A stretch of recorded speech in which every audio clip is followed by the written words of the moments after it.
ನೂತನ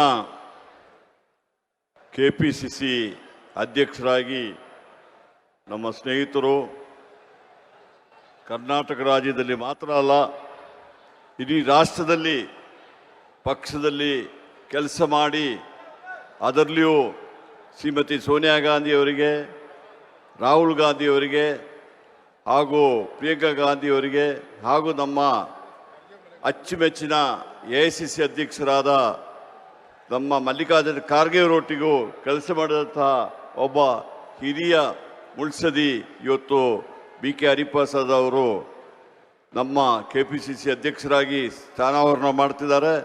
ಬಹುಶಃ ನನಗಂತೂ ತುಂಬ ಸಂತಸ ಆಗಿದೆ.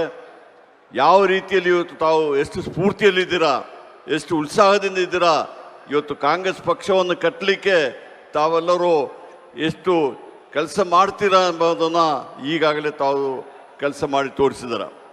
ನಮ್ಮೆಲ್ಲರ ನೆಚ್ಚಿನ ನಾಯಕರಾಗಿರ್ತಕ್ಕಂಥ ಸಿದ್ದರಾಮಯ್ಯಜಿಯವರು ಬಹುಶಃ ಅವರು ಮುಖ್ಯಮಂತ್ರಿಯಾಗಿ ಸಾಕಷ್ಟು ಒಳ್ಳೆಯ ಕಾರ್ಯಕ್ರಮಗಳನ್ನು ಆರ್ಥಿಕವಾಗಿ ಹಿಂದುಳಿದವರಿಗೆ, ಇವತ್ತು ಸಾಮಾಜಿಕವಾಗಿ ಹಿಂದುಳಿದವರಿಗೆ ಇವತ್ತು ಸಮಪಾಲು ಎಲ್ಲರಿಗೂ ಕೊಡಬೇಕು ಉದ್ದೇಶದಿಂದ ಸಾಕಷ್ಟು ಕಾರ್ಯಕ್ರಮಗಳನ್ನು ಕೊಟ್ಟಂಥ ಸಿದ್ದರಾಮಯ್ಯಜಿಯವರೇ, ಅದೇ ರೀತಿಯಲ್ಲಿ ಇವತ್ತು ನಮ್ಮ ಯುವ ಕಾಂಗ್ರೆಸ್ಸಿಂದ ಬಂದಿರತಕ್ಕಂಥ ಯುವ ನಾಯಕರಾಗಿದ್ದ ಶ್ರೀಮಾನ್ ಶಿವಕುಮಾರ್ ಅವರು ಇವತ್ತು ಮುಖ್ಯಮಂತ್ರಿ ಆಗಿದ್ದಾರೆ.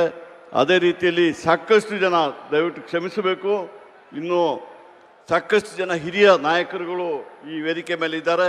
ಅವರಿಗೆಲ್ಲ ನಮಸ್ಕಾರ ಹೇಳ್ತಾ, ಬಹುಶಃ ನಾವೆಲ್ಲ ಕಾಂಗ್ರೆಸ್ ಪಕ್ಷಕ್ಕೆ ಬಂದ ಸಂದರ್ಭದಲ್ಲಿ ಅಧಿಕಾರಕ್ಕೋಸ್ಕರ ಬರಲಿಲ್ಲ, ಕಾಂಗ್ರೆಸ್ ಪಕ್ಷವನ್ನು ಕಟ್ಟುವುದಕ್ಕೋಸ್ಕರವಾಗಿ ಕಾಂಗ್ರೆಸ್ ಪಕ್ಷದಲ್ಲಿ ಅಧಿಕಾರದಲ್ಲಿ ಇಲ್ಲಿದ್ದಾಗ ಕೆಳ ಹಂತದಿಂದ ಪಕ್ಷಕ್ಕೆ ಬಂದವರು ನಾವು.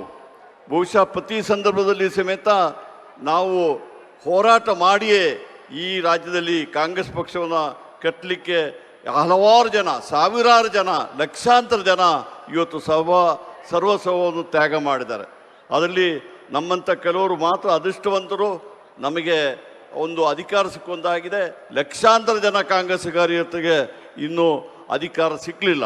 ಆದರೆ ಒಂದು ಹೇಳ್ತೀನಿ, ಇವತ್ತು ಕಾಂಗ್ರೆಸ್ ಪಕ್ಷಕ್ಕೆ ಅಧಿಕಾರ ಬೇಕಾಗಿದ್ದು ನಮ್ಮನ್ನೇ ನಂಬಿರ್ತಕ್ಕಂಥ ಯಾರು ಹಿಂದುಳಿದವರಿದ್ದಾರೆ, ಪರಿಶಿಷ್ಟ ಜಾತಿ ವರ್ಗದವರಿದ್ದಾರೆ, ಕಾರ್ಮಿಕರಿದ್ದಾರೆ, ಇವತ್ತು ಅವರಿಗೆಲ್ಲ ರಕ್ಷಣೆ ಕೊಡುವಂಥ ಕೆಲಸಕ್ಕೆ ಇವತ್ತು ನಾವು ಅಧಿಕಾರಕ್ಕೆ ಬಂದಿದ್ವಿ. ಇವತ್ತು ನಮ್ಗೆ ಗೊತ್ತಿದೆ, ಪಂಡಿತ್ ಜವಾಹರ್ಲಾಲ್ ನೆಹರೂರಾಗಿರ್ಬೋದು, ಇಂದಿರಾ ಗಾಂಧಿಯವರಾಗಿರ್ಬೋದು, ರಾಜೀವ್ ಗಾಂಧಿಯವರಾಗಿರ್ಬೋದು, ಸೋನಿಯಾ ಗಾಂಧಿಯವರಾಗಿರ್ಬೋದು, ಇವತ್ತು ರಾಹುಲ್ ಗಾಂಧಿಯವರಾಗಿರ್ಬೋದು, ನಮ್ಮ ರಾಷ್ಟ್ರವನ್ನು ಕಟ್ಟಲಿಕ್ಕೆ ಯಾವುದೇ ಆಸೆ ಅಧಿಕಾರಕ್ಕೆ ಇವತ್ತು ಅದು ಹಿಂದೆ ಹೋಗಿದೆ. ಪಕ್ಷ ಕಟ್ಟಲಿಕ್ಕೆ ಪಕ್ಷದ ಯಾರು ಬೆಂಬಲಿಗರಾಗಿದ್ದಾರೆ, ಇವತ್ತು ಬೆನ್ನೆಲುಬಾಗಿದ್ದಾರೆ, ಅಂಥವರ ರಕ್ಷಣೆ ಮಾಡಲಿಕ್ಕೆ ಇವತ್ತು ಸಾಕಷ್ಟು ಕಾರ್ಯಕ್ರಮಗಳನ್ನು ಕೊಟ್ಟಿದ್ದಾರೆ. ಇವತ್ತು ಶ್ರೀಮತಿ ಇಂದಿರಾ ಗಾಂಧಿಯವರು ಏನು ನಮ್ಮ ರಾಷ್ಟ್ರದಲ್ಲಿ ತಾವು ಪ್ರಧಾನಿ ಆಗಿದ್ದಾಗ ಏನು ಕಾರ್ಯಕ್ರಮ ಕೊಟ್ಟಿದ್ದರು, ಬಹುಶಃ ನಾನಾದರೂ ಒಂದನ್ನು ನಂಬಿದ್ದೀನಿ. ಇವತ್ತು ಇಡೀ ರಾಷ್ಟ್ರದಲ್ಲಿ ಇವತ್ತು ಕಾಂಗ್ರೆಸ್ ಉಳಿಬೇಕಾದ್ರೆ ಬಹುಶಃ ಅವರ ಕಾರ್ಯಕ್ರಮಗಳು ಇನ್ನೂ ಈ ಜೀವಂತವಾಗಿದೆ ಎಂಬ ಮಾತನ್ನು ಹೇಳ್ತಾ ಇದ್ದೀನಿ. ಇವತ್ತು ನಾವು ಜನರೊಟ್ಟಿಗಿರಬೇಕು, ಜನರ ಕಷ್ಟ ಸುಖಗಳನ್ನು ಅರಿತುಕೊಂಡು ಇವತ್ತು ನಾವು ಕೆಲಸ ಮಾಡಿದ್ರೆ ಜನ ನಮಗೆ ಬೆಂಬಲ ಕೊಡ್ತಾರೆ, ನಮ್ಮ ಪಕ್ಷವನ್ನು ಉಳಿಲಿಕ್ಕೆ ಸಾಧ್ಯ ಎಂಬ ಮಾತನ್ನು ಹೇಳಿ ಬಹುಶಃ ನಾನು ಈ ಸಂದರ್ಭದಲ್ಲಿ ಹೆಚ್ಚಿಗೆ ಮಾತಾಡಲಿಕ್ಕೆ ಹೋಗಿದೆ.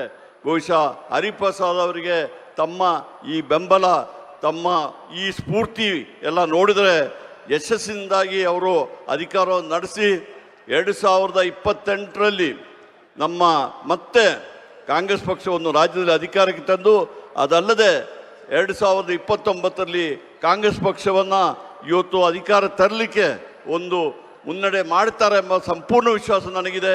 ಇವತ್ತು ಬಹುಶಃ ಯುವ ಕಾಂಗ್ರೆಸ್ಸಿಗೆ ಸುದಿನ ಎಂಬ ಮಾತನ್ನು ಈ ಸಂದರ್ಭ ಹೇಳಿ ನನಗೆ ಅವಕಾಶ ಮಾಡಿಕೊಟ್ಟ ತಮಗೆಲ್ಲ ವಂದಿಸಿ ನನ್ನ ಮಾತುಗಳನ್ನು ಮುಗಿಸ್ತೀನಿ. ಜೈ ಹಿಂದ್, ಜೈ ಕರ್ನಾಟಕ. ಬಂಧುಗಳೇ, ಇನ್ನು ಕೆಲವೇ ನಿಮಿಷದಲ್ಲಿ ಇದುವರೆಗೂ ನಾವೇನು ಕಾತಾರರಿಂದ ಕಾಯ್ತಾ ಇರ್ತಕ್ಕಂಥ ಕಾರ್ಯಕ್ರಮ ಪ್ರಾರಂಭ ಆಗುತ್ತೆ. ಎಲ್ಲ ಹಿರಿಯ ನಾಯಕರು ಕೂಡ ಇನ್ನು 5 ನಿಮಿಷದಲ್ಲಿ ವೇದಿಕೆಗೆ ಆಗಮಿಸ್ತಾ ಇದ್ದಾರೆ. ಈಗ ಸಭೆಯನ್ನು ಉದ್ದೇಶಿಸಿ ಯುವ ಕಾಂಗ್ರೆಸ್ ಸೇವಾದಳದಲ್ಲಿ ಕಾರ್ಯಕರ್ತನಾಗಿ ಸೇವೆ ಮಾಡಿ ಸಭಾಪತಿಗಳಾಗಿ, ಚೇರ್ಮನ್ ಆಗಿ ಹಾಗೂ ಇಂದು ಸಚಿವರಾಗಿರ್ತಕ್ಕಂಥ UT ಖಾದರ್ ಅವರು 2 ನಿಮಿಷ ಮಾತಾಡಬೇಕಂತ ಮನವಿ ಮಾಡ್ಕೊಳ್ತೀನಿ. ಕರ್ನಾಟಕ ಪ್ರದೇಶ ಕಾಂಗ್ರೆಸ್ ಸಮಿತಿಯ ನೂತನ ಅಧ್ಯಕ್ಷರಾಗಿ ನೇಮಕಗೊಂಡಿರುವ ಹಾಗೂ ವಿಧಾನ ಪರಿಷತ್ ಚುನಾವಣೆಯಲ್ಲಿ ಜಯಗಳಿಸಿರುವ ಹಿರಿಯ ನಾಯಕ ಬಿಕೆ ಹರಿಪ್ರಸಾದ್ ಅವರಿಗೆ ಹೃತ್ಪೂರ್ವಕ ಅಭಿನಂದನೆಗಳು. ಶುಭ ಕೋರುವವರು ಶ್ರೀಮತಿ ಸಂಧ್ಯಾ ಮಂದಾರಿ, ಐಎನ್ಟಿಯುಸಿ ಮಹಿಳಾ ರಾಜ್ಯಾಧ್ಯಕ್ಷರು ಹಾಗೂ ಜೀವನ್ ಸಂಧ್ಯಾ ಫೌಂಡೇಶನ್ ಸಂಸ್ಥಾಪಕ ಅಧ್ಯಕ್ಷರು, ಬೆಂಗಳೂರು. ಹೆಚ್ಚಿನ ವಿಡಿಯೋಗಳಿಗೆ ಪ್ರತಿಧ್ವನಿ ಯೂಟ್ಯೂಬ್ ಚಾನೆಲ್ ಸಬ್ಸ್ಕ್ರೈಬ್ ಮಾಡಿ, ಬೆಲ್ ಐಕಾನ್ ಕ್ಲಿಕ್ ಮಾಡಿ.